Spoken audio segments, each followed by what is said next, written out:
Well, today's Tuesday, December 11th. And that means we're in for more technology news. This is going to be government and social. Which often go together, not because they're all that related, but because it just works out that way with the amount of stories. Now, after the last 2 weeks of Facebook stories, we put a moratorium on Facebook stories, but things have gotten so bad for Facebook that we have to laugh about it. I think those are great stories. They are. It's going to be a lot of fun. But first, I'd say probably in the history of the Level 1 news, the number one lead-off story is Ajit Pai.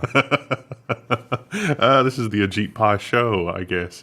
Ajit Pai buries 2-year-old speed test data in the appendix of a 762-page report. So the story here is that the FCC under Tom Wheeler used to release a bunch of reports about broadband and mobile access and a whole bunch of things at different times during the year.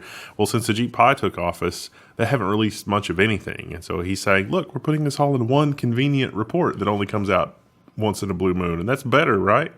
But there's more to that story because last week we talked about, I can't remember which website it was, but somebody did some investigative reporting and went to the company that collates all that data and asked them, they're like, hey, why did you stop doing this? And the company happily admitted, we never stopped doing that. We've submitted those reports every year, as asked. The appendix for the 2017 report is written as if it was written in 2017. So they've just been sitting on it forever. Yeah, so probably they put it in that big report because they've now been found out. Yeah. And that's been their MO. There have been FOIA requests. Like, they've been so slow that there have been freedom of information requests. But they ignored those. Yeah, they did. But you can't ignore it once you get ratted out by the company that's actually doing the work. Yeah. So now everybody knows it exists. You got to tell them about it. So what do? You're buried in a report during the holiday season. And then the next thing happened, which is also really fun. The FCC to probe whether carriers gave inaccurate broadband coverage data. Now, this is similar to that report, but this is not exactly the same thing. So this is a bunch of carriers reporting to the FCC what their coverage is. And they're basically, so there's these subsidies that we always talk about. There's about $10 billion left in that fund for adding internet access and coverage in rural areas. And there's this kind of process where different companies will sort of bid on it. But the bidding is sort of this dystopian ass backwards thing where it's like, oh, we've got this many customers in our area and we think we can cover this many customers for this amount of dollars. And then the government will give them those dollars.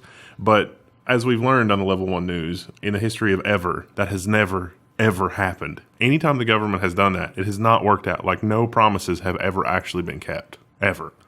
So this is the infamous map that they talk about, the broadband map, and it is supposed to show them what areas need attention, but everybody knows that it's horribly flawed. Yeah. And it shows coverage where there is none. And in fact, the New York Times did a little investigating, and they found out, sure enough, it's all incorrect. And there's way more people than anybody thought who are living without broadband. The methodology, I would go so far as to say that the methodology that the SEC has adopted is deliberately misleading, because if one address in one zip code is covered, the entire footprint of that entire zip code is considered covered. And that is blatantly dishonest from the start. So how can you possibly not overrepresent the number of addresses that have coverage?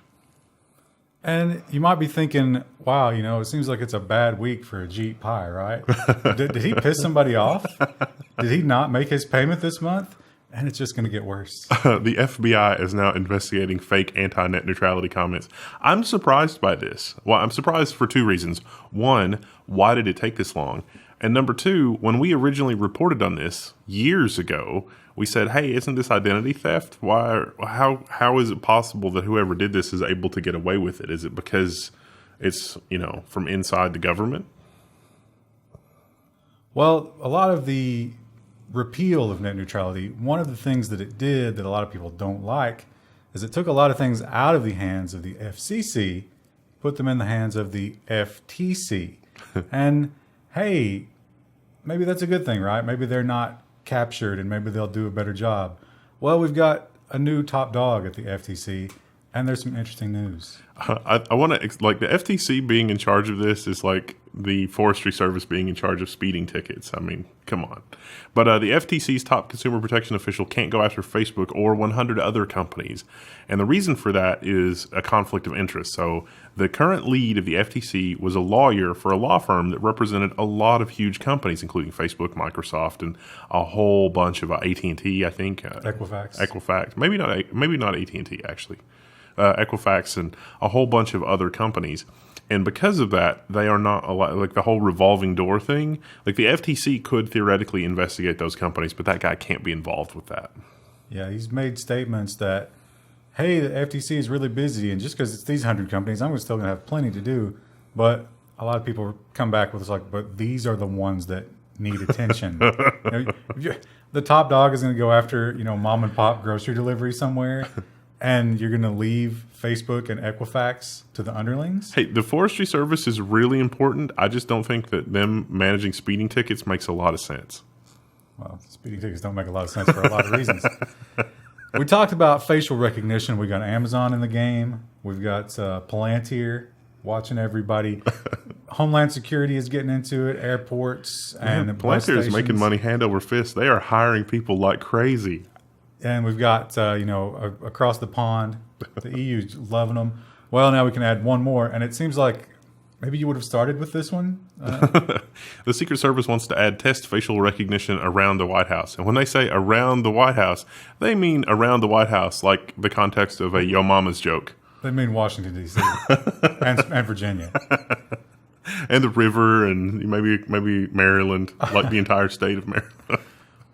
So they point out that a lot of people expressed interest in killing the president. That's fair enough. Although I'm a firm believer. Now, of course, it's the crazies. Like the crazies, when you bring the crazies into the equation, I kind of get it.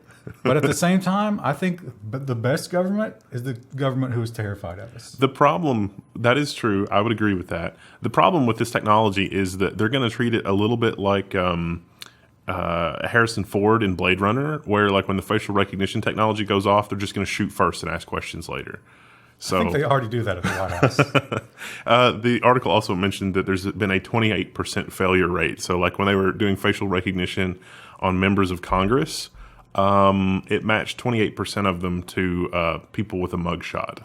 So that had an open warrant or whatever. Is it failure or is it just, clairvoyance? Is that like Minority Report style? It's like, oh, these people are wanted. Pretty sure these people are criminals. I can't figure out why.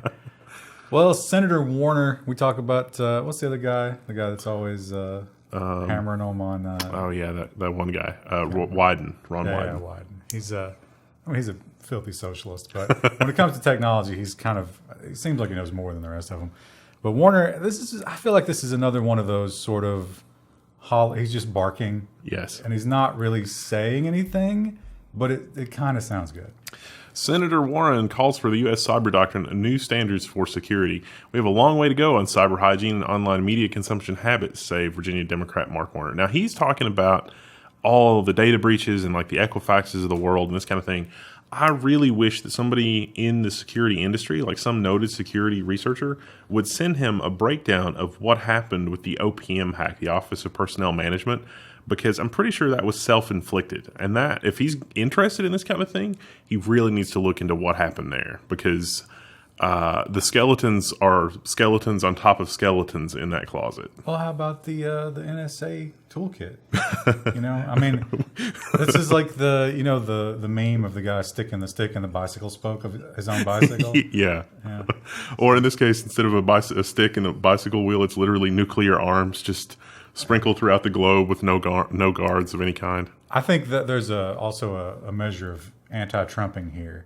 Because Trump has done the cybersecurity thing, but he's doing it more like, let's go on the attack. He put Rudy Giuliani in charge of his cybersecurity stuff, and he thought Rudy Giuliani tweeted something, and it was a sentence period and then another sentence. And the second sentence happened to start with the word in. And so Twitter automatically converted that to a link, and he thought somebody hacked his Twitter account. Wow. It's not as bad as the Japanese guy who doesn't use computers. So, 2 peas in a pod. and speaking of U.S.-Asian relations, Oh, taking a turn for the worse. not good. I think the trade wars might kick it up a notch after this week, or this last week. We've already used the headline for this, Huawei or the highway. That's a great headline, but this is not that. This is Huawei's CFO is being accused of fraud, and her main defense is a PowerPoint. So Huawei's CFO had flown to Canada, and she was arrested in Canada and is maybe going to be extradited to the United States for Huawei's selling stuff to Iran. Now, officially, it was some other company that sold stuff to Iran, but the other company even used Huawei's logo. So the Chinese government is up in arms, and they're like saying there's going to be severe sanctions and blah blah blah. But the PowerPoint presentation was presented to a Hong Kong bank in like 2011, and it's like, here's how we did an end run around the U.S. restrictions on trading, which I don't think will go over well in the U.S. courts. She's also the daughter of the main guy at Huawei. So maybe a little personal at this point. China has responded to this very aggressively. Although that's kind of China's MO. Like they'll tell you they're going to kick your ass. They rarely actually will. But they talk a big game. Of course, so does Trump. So it's the back and forth. But they say that she has to be returned immediately. I'm surprised that they're reacting this way versus, with the... wasn't the sanction thing, like we're going to replace your executive board with an oversight board, and they were not as aggressive in their response to that as they have been this, I think, though. But that threatened business. This is his daughter. Oh, okay. And he's a very powerful man. He's got the ear, I'm sure, of the government. So, speaking of things going wrong in criminal enterprise... Well, is it going wrong or is it going right? So we've known for a long time that the law enforcement agencies are all over the Bitcoin blockchain.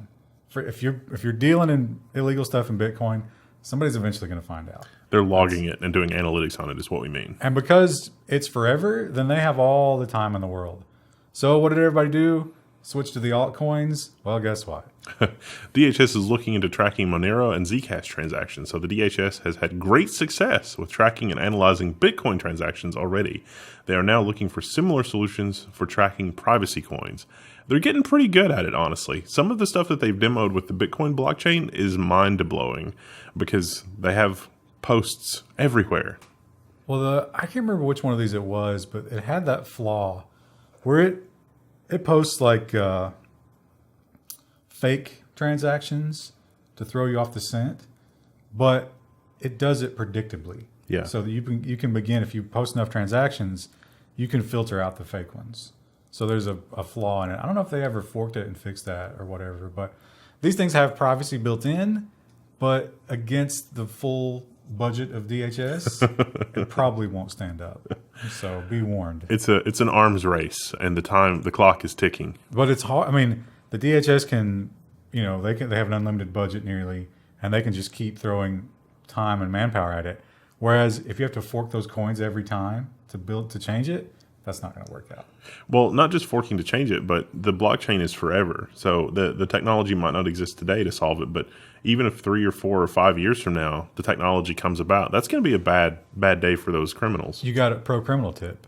Always check out the statute of limitations on your crime.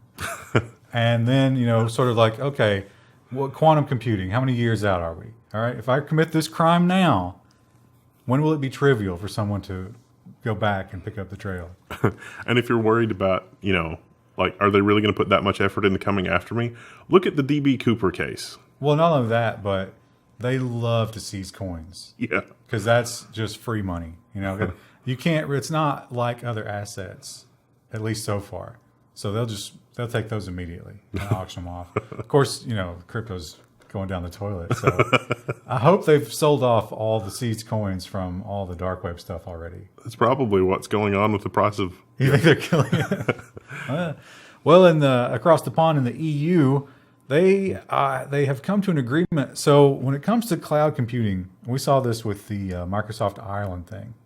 There are no good rules in place to say that, okay, if I commit a crime in one country, but my data is on the cloud in another country. Can you seize that with a warrant or whatever they do over there? And the answer has been sort of muddy. Well, they've decided to clarify. Yeah, the EU governments agreed to a tougher stance on e-evidence. So all the EU member states, I guess, agreed on Friday to a draft about rules governing evidence collection. And it's really, I think they're opening Pandora's box and they don't really realize it. Well, maybe they do realize it. I mean, they're all about just having access to everything. Now, of course, the tech companies are way against this, but the EU doesn't care about them at all. No. There's no substitute for good old-fashioned police work. I mean, I get that they need some, inter-country cooperation, and I think that there exists some of that. But do we really need to go cross-country for what amount to, like, petty crimes, like vandalism and stuff like that? Why not if it's easy? If it's you're sitting at a desk running a query, right? It's a slippery slope because pretty soon you're going to be outlawing encryption. Listen, government is the what's the name of the river that cut the Grand Canyon? The Snake River, I think. Yeah. They're the Snake River of slippery slopes. They want a vertical chasm. That's what they, like full authoritarianism is their goal. So they don't care at all about a slippery slope. They don't care if it takes 300 generations to get there. Or Right, just, yeah. Boil the frog, but just, constant pressure. I thought it was the Colorado River. It might be the Colorado River. Pull back when, it gets too hot, but then just continue forward. Well, and so here in America, we have a long tradition in government.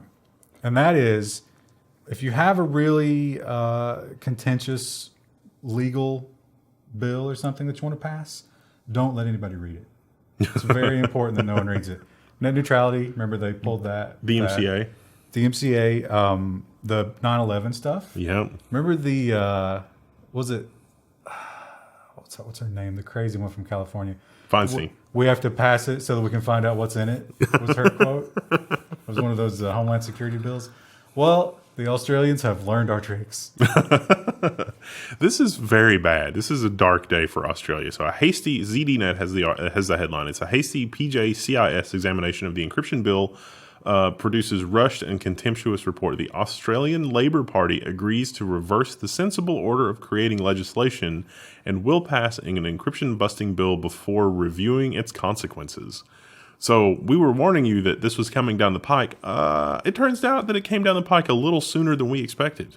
Yeah, and they rushed it through, didn't give anybody time to look at it, and it has 3 major points, and the really bad one is that ultimate side gate. Yeah. And so you can file this paperwork, go to an internet provider or whoever has data, and basically force them to let you in. Not only force them to let you in, force them to alter their system to do whatever it is that law enforcement is after in terms of monitoring. And that is secret until there's a long appeals process. And they have to go through that appeals process just to tell the public, hey, they're making us do this. So until that point, they're not even allowed to tell you about it. Now, one of the other provisions of the law is really curious. Australian legal eagles have said that the third provision, so it's basically like you must build backdoor access is like the first provision if it's not already there. The second provision is providing access to whatever it is that you built or whatever pre-existing backdoor thing exists. And then the other one is like cooperation. And the other one is not required, but it also doesn't have the same reporting and oversight as the other two. And some Australian legal eagles have said that one is potentially the most insidious one because they could come back later and say, okay, this is now compulsory. And they're probably not, what has happened historically is they have not added any kind of monitoring or controls or anything like that over the last provision. And the last provision has the potential to be even more invasive than you must build a backdoor into your system that we can use. So, you ever talk to somebody and they're trying to explain something to you that you know that you're just going to ignore, or you already know, or they're just wrong about it, and you're like, oh, right, yeah, right. That's what China's doing to the U.S. China announces punishment for intellectual property theft. Right, yeah. Yeah, we're definitely going to do that. Now let's talk about Huawei. That is a good way to summarize this article. So one of the big, obviously, if you are a U.S. or any kind of Western company and you have a great idea in technology, where are you going to have it built? probably somewhere in Asia, and China is going to be one of the cheaper options. But once you send it over there, you're going to see, what's the Alibaba, is that there? Yeah. Amazon? You're going to see that same product show up on Alibaba. Exactly the same product without your branding. And the Chinese that's just culturally, that's what they do. Yeah. So they've complained about that and the whole trade war thing. And, we're trying to come to some agreement. And Xi claims that he's going to get serious about that. I thought you were going somewhere else with that. I thought you were going to say that. So, if you ever talk to somebody and it's a conversation like, "Oh, what's that thing in the kitchen that keeps your food cold? A refrigerator?" No, it's like a big box with some doors on it, and it's got like a really cold spot and a not quite as cold spot. A refrigerator? No, it's like that, except instead of a refrigerator, it's the encryption backdoor, because the politicians keep saying it's not an encryption backdoor, but it's this thing that lets us do this stuff that's like a backdoor. What does that have to do with that story? Nothing. Nothing at all. Just, I thought that's where you were going with the whole, we'll do that because China. Well, speaking of China, last week we talked about the Marriott hotel breach, which was going on since 2014. Pretty amazing breach. A lot of people, a lot of information. They're still not sure exactly how they did it or how much they got. Well, guess who's to blame? Reuters has this article that says, exclusive clues in Marriott hack implicate China. And so, the Marriott, by the way, if you say that, SPG or Marriott or whatever, and you didn't catch that story last week, your information has been leaked a long, long time ago. Probably it's like a catastrophic leak. It's really bad, but they're blaming China. I looked into this and I'm sure that China was in there, but I think this is a little bit of a smokescreen. Their security was disastrously bad to begin with. One of the things they pointed out as proof, right, was that a state actor would be in there for the long term. A criminal would just go in and get the credit cards and leave. I don't think that's true at all. No. If you're a criminal and because a hotel is a constant flow of credit cards. Every day you're getting new cards. And you're probably not getting repeats because it's travelers, right? Yeah. I mean, it's new people all the time, different people going on vacation. That makes no sense to me. Yeah. So, yeah. It would be awesome if you're a criminal and you have a steady stream of cards coming in with names and addresses and all that information. Well, steady stream of cards. I mean, criminals have literally attacked the supply chain for just like credit card processors, so that credit card scanning machines or whatever that are sent out to retailers are compromised from the start, from the factory, and that's a perfectly normal thing to do in criminal enterprise. That's become popular the last 5 or 10 years. So, yeah, that's not a state actor doing that. That's just criminal enterprise. Well, it could be both. Now, this story, I thought about taking this out because it is a bit of a fluff piece. There's not much here, but it is an interesting thing to think about, which is to say using, life, some sort of microscopic life forms as weapons or detection or something like that. The U.S. military is genetically engineering new life forms to detect enemy subs or divers or anything else in the ocean that's not supposed to be there. There's not really a lot of details here, but I'm reminded of that time that in World War II we trained the dolphins to put explosives on the hull of enemy submarines, and that was very effective. Bad for the dolphins. So the idea here is you could get some sort of, I don't know if it was like algae or plankton or something, and it would react with something that only a submarine exhaled. Like maybe it could be low-level radiation from the nuclear subs, or even the CO2 being pumped out from the crew. And then you monitor those with like little mini subs that, just are stationed in various places communicating back. And you would know when things are moving around in the ocean.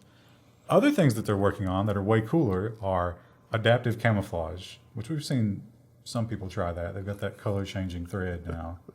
We've bred a giant squid that we will pilot the submarine into, and then the giant squid will change its skin color depending. And self-healing armors, which again, pretty cool. But this is also one of those things where it's like, could there maybe be a disastrous side effect if we start just gene splicing and throwing things into the ocean? Couldn't be any worse than the plastic. I think it could be way worse. This is how we got Godzilla. Well, moving on to the social phase of things, and I apologize, but it is another week of Facebook and another week of disastrous news for Facebook because we've had a leak of internal documents that are extremely damning. For God's sakes, don't tune out on the Facebook stories now. It's just getting interesting. My prediction is going to be that Zuckerberg is probably going to go into a homicidal rage if things continue as they are. He's got to be on edge. The Verge headline is Facebook knew Android call scraping would be high risk, and the new documents reveal. So, did we talk about how these internal documents came to light? Because that story is amazing. We did last week, didn't we? I don't remember. It's in both of these stories, but we did talk about what was it like 369 or something, that company? 643 or something. And it's because of a lawsuit. They did an app that lets you search for people in bikini pics.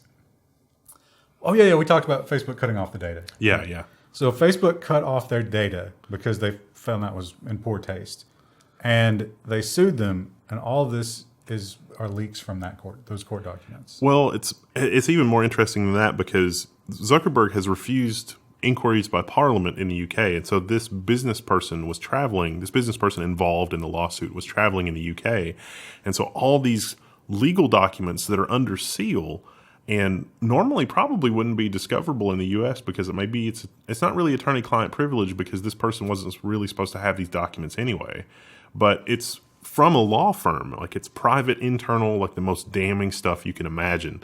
And this business person was traveling in Europe, and they happened to have those documents. And because the stated reason from the Europeans is because Zuckerberg had refused the inquiries, they decided to arrest this person and seize or unlock whatever documents they had, or made them turn over documents or whatever. It was worse than that. They literally threatened him. Yeah. It was like, because they have, the same way we have contempt of court, they have some kind of like contempt of parliament thing. Yeah. And so they're like, listen, we can do whatever we want. We can lock you up indefinitely. You will give us these documents. And just like last week, it was like, oh, this stuff looks really bad. But it was a lot of documents. And they've gotten to some even more good stuff. Like they hit the first vein and it's like, there's gold here. And then they kept going and it's like, this is the mother lode. Yeah. Two really big ones this week. And this is the first one so if you are on Android using Facebook, the app was scraping your call records. Now, we already knew this from the earlier leak. We knew this from the congressional testimony, but at that point, the Zuckerbot characterized it as just collecting data to help users do stuff. It's like we hadn't even thought about monetizing it, but we see here that was not the case. And that if they were doing it without permission, that was a total mistake. Well, this proves otherwise. These emails literally say, hey, here's how we can do this. We're going to have to ask the user's permission. And then another engineer was like, we don't actually have to. There's this loophole that we can use. And then somebody responded, was like, option 2. You guys that work in technology, you know all about option 2. Yeah, we're forced into option 2 a lot as well. Option 2 is rough. Option 2 is where option 1 is, like 2 paragraphs of how you're going to do it. Option 2 is 12 paragraphs. 11 of them are why we shouldn't do this. And you always hear back, option 2. But it only gets worse because more from this leak. Remember we talked about Onavo. Is it Onavo? Is that the name of it? The VPN? Yeah, the Facebook sponsored VPN. Let me make sure I don't know. You can just correct us if we're wrong. I think it's called Onavo. Anyway, we told you when that came out. I remember we talked about this. You'd be insane to use it because obviously whatever's going to go across it, it's going to be encrypted to everybody else. But Facebook can see it. This is the free VPN service that Facebook offered. So remember when we covered it, it's like Facebook came out with this press release. There was this feel-good, lovey-dovey thing. It was like, the internet access, your ISP's monitoring it. Facebook has got you covered. Facebook takes data seriously, data privacy very, very seriously. We're going to give everybody a free VPN. And it was through this third party. Well, turns out Mashable has got the scoop on this. Yeah. So they were using that VPN data to look at everything you were doing. Yes. Apple actually pulled this from their app store because they looked at it and they were like, no, bro, this violates every data privacy policy we have. We know what you're doing here. It's still on the Android store. So those people can use it. And the people who got it before it was taken off the store, it does still function. Well, what they mined out of it is literally the reason they bought WhatsApp and Snapchat. They were looking at what you were doing other than using Facebook. And they were like, oh, I see what we should acquire. And it worked. It worked beautifully. I wonder if since this is just coming out now, I wonder if this is going to be a GDPR fine. When did they buy those? It's been a long time since they bought right? them, but the new, it's when you disclose the and he did lie about it. and there are people that are still using the VPN service. So if you're in Europe and you're using if you're in Europe and you're using the Facebook VPN service, you might want to, I don't know, who do you contact for a GDPR violation in that case? Your MIPS. Was it MIPS? MEPS. Member of European Parliament, right? Somebody in the comments is going to let us know, but that is going to be disaster. That's going to be world ending for Facebook potentially. Well, but that's got to be the worst of it, right? I mean, these leaked documents, it can't get any worse than this. Well, when asked that question, the Zuck had an interesting answer. Yeah, the Telegraph says that Facebook fears that more secret documents have been leaked. So they really have no idea what all has been leaked at this point. Oh, I think they don't have any idea what's leaked. But based on this answer, I think they know it could get way worse. Yeah. So it's the worst case scenario is probably several orders of magnitude worse than this. Yeah. Based on this answer. So here's an interesting crossroads, at least for us in the U.S. So Congress asked the Zuck all of these questions about all of the stuff. And, honestly, his answers weren't really that terrible. And most of the people that were asking him questions honestly seem to be barely literate. Do you think that with these revelations coming out showing that he either outright lied or strongly misled, that any consequences will come of that? I mean, I'm sure Ron Wyden and maybe Feinstein, but anybody else?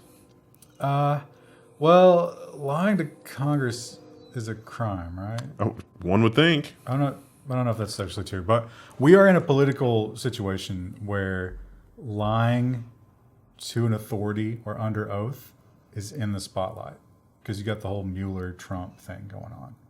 And I think it could be because the narrative has to be it's never acceptable to do that. They could totally throw Zuckerberg under the bus just to prove a point. Yeah, a lot of his answers in the congressional testimony were definitely, that wasn't our intention. We didn't mean to do that. We're going to try to do a better job of this, that, and the other. But these leaks are showing that he is exactly as sociopathic as he appeared to be, trying to monetize all of this data. And it wasn't just him. I mean, these are other people in these emails. So It's not even just a crazy man at the helm. I mean, it is, but it's not just him. Either everybody is there with him or they're just too afraid to do anything about it. And Facebook, internally, their people know. They know, and they know what's up. Yeah. Well, and you're looking at, Facebook as a brand, and you're thinking to yourself, is it time to jump ship? Is this ship sinking?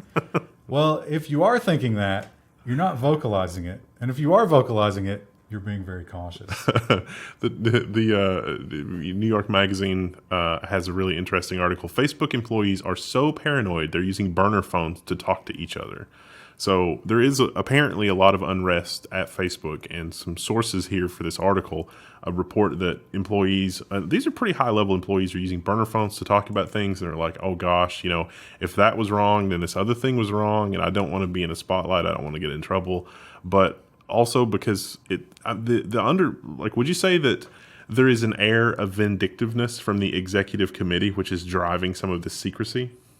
Oh, absolutely. Yeah. Well, it's the anti-leaking, campaigns, and the whole we're failing and it's everybody else's fault seems to be how things are at Facebook. And good Lord, you don't want to be, and they're listening to everything, right? Yeah. You know that everything you do at Facebook, you're probably mandated to have the Anavo VPN on your phone if you work there. So that you have it's to be... It's for your safety. You know how bad it is, so the precautions you have to take, which I guess that's a vote of confidence for burner phones. How many times has this scenario showed up in dystopian science fiction where it's like you can't say anything around your smart speaker or because they might be listening? I mean, that's literally happening to these employees. What you mean, making speech a crime or something that you can be taken down for is a bad thing for societies? Well, I get the feeling that some of our past presidents, if we're seeing this scenario folding out, would probably send in the National Guard and give refugee status to those employees. Well, so Facebook, that was big this week, but probably among our audience, the more newsworthy and the more devastating thing to find out was the Tumblr fiasco. Tumblr is coming to an end December 17th. PSA, don't forget, you need to go get all your stuff. Well, it's not coming to an end. That's incorrect. Only one part of Tumblr is coming to an end. The motherboard headline is a quarter of Tumblr's users are there to consume porn, data scientists estimate. And so Tumblr is cracking down not just on porn, but anything even like vaguely, remotely adult content. Like their algorithm for determining if something is adult content or not is not very good. And so it's taking down a lot of stuff. And this is all fallout from the App Store removal. So they're trying to do anything they can to get back into Apple's good graces. And they took a very heavy-handed step of saying no adult content whatsoever. Now, this, some researchers looked into this. I think they were already doing this before that happened. And they were just studying Tumblr. And they discovered that as much as a quarter of Tumblr users are just there for the porn. Here's the amazing part. That's not surprising, right? It's the internet. Of course, a quarter of people there for the porn, probably a low number. But here's the crazy part. 71% female. Wow. Women look at porn on Tumblr. Nice. Which, maybe it's like Planet Fitness. It's like a place you can go to enjoy porn without all the judging and the masculinity. What a terrible thing to take that away from them. But they've also estimated that, 25%, if 25% of your user base goes away, that's a difficult blow, which maybe is what you were talking about. It might be the end of them. Yeah, that's kind of what I was thinking is that, once they do this, it's just going to... Tumblr had such a good thing going for a while, but they could have made this change slowly over time and carefully, but the Apple thing has really sent them into a frenzy. But how crazy is it that Apple can effectively dictate stuff on your platform? Because I get the feeling that they made a lot of revenue through their iOS installations. Well, the Tumblr hipsters, those are Apple people. Yeah. Especially in the 71% women. I wish those hipsters would get clued into like real technology. Yeah. You want their weird furry porn on your stuff? No, they would not be welcome at the Level 1 forum. Well, we gotta give them a place, man. That's the thing about it. You keep cutting out all the fringes and you don't give them any place to be, and weird stuff starts happening. It's kind of like the YouTube algorithm. It's like, oh, this is what everybody enjoys on average. No one will enjoy that. Yeah, you got to give people a place, and it doesn't make any sense for Apple to ban porn. Although I think there was like a child pornography thing going on there too, which is really weird. Yeah. But and I understand that. You got to try to do something about that. But yeah, it is... Probably, and I wonder, do you think somebody is going to try and capture the Tumblr porn audience somehow? Pornhub? They would like to, but again, I think it's sort of an eclectic mix of pornography, not your traditional stuff. I don't know. They've put a lot of like the defense distributed stuff up, even stuff that YouTube doesn't want to carry anymore. I guess maybe that's any entrepreneurs out there. Didn't Larry Flint do a bunch of that too? Like Larry Flint did a bunch of First Amendment stuff other than porn. He got real political after he got shot, yeah. But I don't think anybody took it seriously. That's it for today's episode. Tomorrow we got a big block of business. It was just a massive amount of business news this week. There's so much, business and technology, because we really roll business into technology these days. Well, listen, if it's technological, it's for sale. Yeah. Unless it's government, and then it goes in here. Or unless it's vaporware, as we cover sometimes. So yeah, big giant block of that. We might sneak science in there just for flavor. See you then.